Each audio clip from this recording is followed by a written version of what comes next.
Gentlemen, welcome back to the Surplus Bunker with your host, me, TexasSurplusPro. Today, I'm reacting to GBRS making a declarative statement in a video about the safety of the P320, and they have decided to fully endorse that pistol. They feel fine with it, they think it's safe, and they've decided that no matter how much information comes out, how many stories, how much video footage there is, and I'm amazed, frankly, how many times this has been caught on video.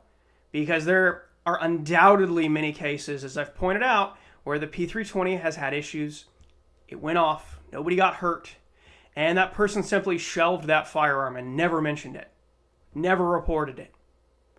A lot of people also don't shoot very much. Now, GBRS does. And look, generally speaking, I have no issue with GBRS. If you want to learn about the way special operators think, especially from that generation of special operations, how those guys set up their gear, how they conduct tactics and all these different things, hey, they're a great resource for you. For me, they're not really a channel that I watch a lot of. I'm a civilian, I conceal carry. I've talked about my background in past videos a bit. So they're not really one that I go to for information because I just don't feel a lot of what they have to say is relevant for me personally. However, and that's not to say that their experience isn't valuable and that their service to this country wasn't a great thing, and they have maintained a very high level of fitness after getting out of the military. I applaud them for that as well. A lot of guys let themselves go. They didn't do that, and they built a great and successful brand. Good for them. But I have an issue with them using all of that experience and the brand and everything to stump for a company and a product that has a questionable track record in recent years. Now, as others have pointed out, if this had been several years back where there was not enough information and not enough data points about the P320, maybe what they would have had to say about the 320 would have some weight in reality. But there is enough smoke here, and I would submit we're teetering on a roaring fire right now with the amount of issues we've seen related to the P320. We have enough expert testimony and eyewitness testimony from highly credible witnesses, including law enforcement instructors, related to the safety of these firearms. When Washington State outright bans the pistol from its training facility for law enforcement, there's a reason. One of the instructors was standing behind an academy student. The student goes to holster up in between iterations. The pistol is loaded, and it goes off with the holster, in the holster, and the pistol is securely encased in that holster. It's that magical backward pressure when the pistol is pointed down failure that we've been seeing. When officers are getting out of their patrol cars, when they're riding in golf carts, when MPs are sitting at a post and their M17s or M18s are going off because maybe they leaned on that holster or it got caught on perhaps the armrest of a chair. Something happened that put that downward pressure. Now that failure point, some individuals, they may have figured it out either through some of the court filings. Again, this is alleged. Go take a look at those. But there's a little test you can conduct with a punch on the back of your P320 to determine whether or not it might have this critical failure point, whether or not your 320 might be a go or a no-go. Now, take that with a grain of salt as well, because with the lack of recall, and this is one of the big issues with the 320, how many P320s are out there right now that were never upgraded? I own one right now, actually. And SIG has continued to make tweaks and changes to the P320 for unknown reasons beyond that initial upgrade period. Now, you can still send in those Gen 1 P320s to be upgraded. There are some changes to the interior of the slide. There's a whole host of things that they did to make that firearm safe. Part of the issue, too, that I have, and when we've seen these DoD guns fail as well, keep in mind, pointing back to some earlier videos I did on this, pointing to the Pro-Band documentary, and I remember the interview where the CEO of SIG Sauer said something to the effect of, not all P320s are necessarily created equal. That's a paraphrase, but that's what he said. So if the DoD guns, which are probably made to a higher standard, probably lack those India-made components that we know are making their way into the United States that we've seen in bags, if those high-quality P320s are having issues or exploding at the range, what makes you think that your commercial P320 is actually safe. Legitimately. Oh, I get it. You put 200 rounds through your P320. I'm sure you'll comment below. I put 200 rounds through my P320. You don't know what you're talking about. It rests in my safe. I never actually carry a firearm.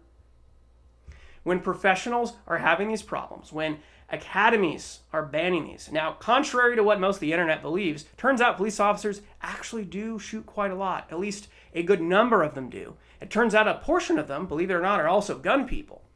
And they're getting those higher round counts, especially at academies that have their own firearms that they issue for training. They've got Glocks, they've got M&Ps, they've got H&Ks all across the country. And many of those firearms, and SIGs, the hammer-fired ones especially, have tens of thousands of rounds through those firearms. 10, 20, 30,000 rounds. And maybe they've done some limited things to those pistols over the years, right? Maybe replaced a firing pin, the extractor. The magazines are obviously needing to be replaced. But they're not having those failures. It's just not happening. But it is happening with the 320s. And there may be, at the end of the year, 2 million of these in circulation from some estimates. So with all that in mind, guys, you got to be very careful who you lend your ear to and who you believe to be credible. And I know it's very easy to lean on these special operations guys for information because of their pedigree. And they can put out a lot of useful information if, again, you want to know how their minds work based on their training and their experience. And it's interesting to speak with these guys. And one-on-one, most special operation guys are super humble, super low-key, and just generally pleasant personalities, like the kind of guy you want to go grab a beer with, smoke a cigar with. But when it comes to listening to recommendations, in this case from GBRS about the 320, and I don't know why, again, if it's a monetary thing, what's going on here, but for them to defend it, even to risk their own safety and the safety of their students rather than maybe just quietly distancing themselves from the 320, I think it's kind of an interesting move.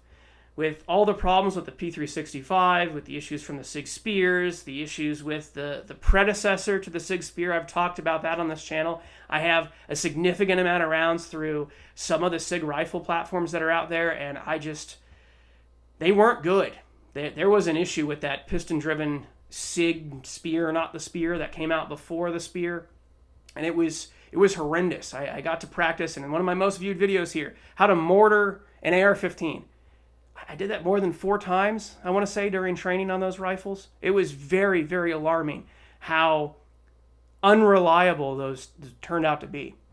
And I would really stress that if you're going to go spend your hard-earned money on a product, and at minimum, you're going to have to buy all these different accessories, the ammo, everything else on top of it. You need to buy something that you know you can trust, something that has that pedigree, because you're not going to see round count videos on this platform that are particularly high. So you do need to look at other data points. Again, those law enforcement agencies, those training academies, those are the places you're going to find out about those 20, 30,000 round reviews much more easily than you're going to find here, where guys maybe stop at 2,000 to 5,000 rounds because of the expense of that review, right? And then attempting to recoup the funds from YouTube. I mean, it's possible. You can certainly make money on this platform, and it's a great place to be able to post things and discuss things. But when you're using it to promote products that, frankly, are dangerous, I feel there's a need to call that out. And maybe the GBRS guys will change their tune. Maybe they'll recant in a little while. Because, look, they never carried the 320s when they were on active duty, to my knowledge. I think most of them were out by the time the 320s came about. And special operations, at least the Army, they're all carrying, I think, Glock 19s. So I'm not really sure why, again, they feel the need to go this route.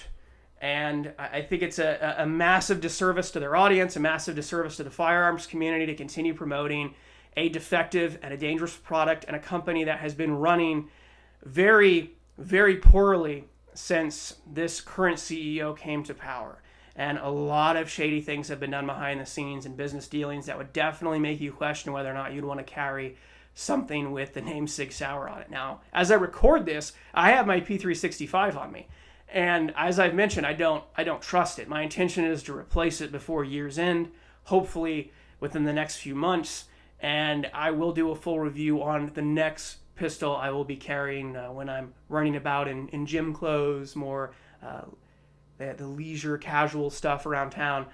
But I generally have moved on to the Glock clones or Glocks. That's all I carry now, something around the size of a G19. I'll have a full review of some Shadow System stuff in the near future as well. And I've got some beef with Shadow Systems from my out-of-the-box experience with those firearms. But yeah, moving forward, guys, you have to be critical of who you listen to. You gotta really look at all the data points that are out there, as I said, and really be careful when it comes to buying something like this, and do your research. Make sure you put those round counts through that firearm to make sure you can trust it.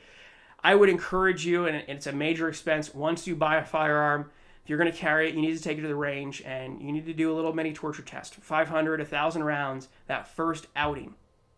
Clean it, load up that duty or carry ammunition. You should be cycling at least a few magazines through that pistol as well. You'll hear some guys say cycle 500 rounds of carry ammo through a firearm, and I understand the idea, the thought process there, but it can certainly be cost prohibitive, especially after all the other things you had to buy, right?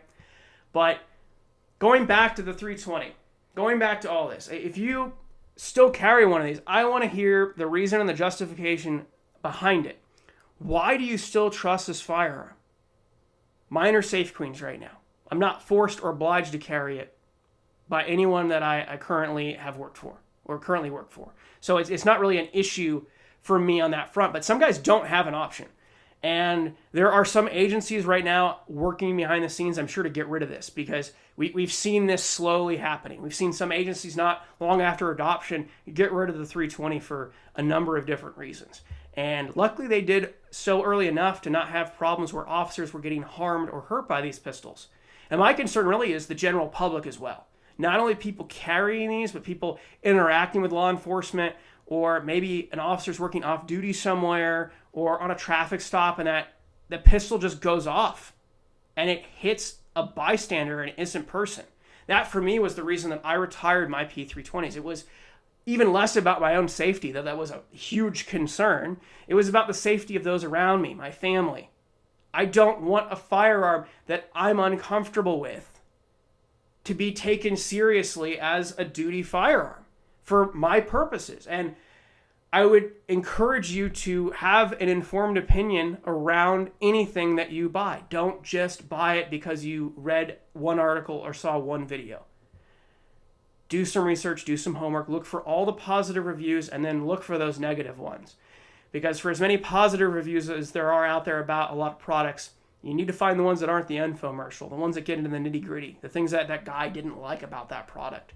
And when it's something like reliability and safety, that needs to be one of the highest levels of focus for you and for all of us. And to SIG, I say this, as my breakup letter to you, having been a SIG Sauer fanboy going back to 2012, 2013, I carried a 250 for God's sakes. And those had issues too, as it turns out. There's a reason why they retired the 250 and then jammed the striker system into the 320 and kept having to make changes to it. That I've talked about in other videos, other guys have talked about that as well. But it's alarming to me that they would continue down this path, continue to release new iterations of the 320. I was actually theorizing that they were going to retire the 320 quietly. And obviously they were still going to be out in circulation for many, many years, which is very scary. But instead, they're just doubling down on the 320. They just put out a new 320 that looks has all the cool slide cuts and everything, like some of their latest 365 releases. And I figured they'd replace the 320 with the 365, given that some law enforcement agencies are now replacing the 320 with the 365, which is a very interesting revelation. I expect we'll see in time some new duty guns coming around, and SIG will eventually get pushed out of the market. It's going to happen as more and more reports come out. Again, as I've said, I feel there's enough information out right now to make the informed decision to not carry these guns, and I really hope that you make an informed decision about that as well, and that you are careful of trusting someone's word just because of their background, their pedigree. That doesn't mean that they're a good advocate for you as a consumer. Thanks for watching.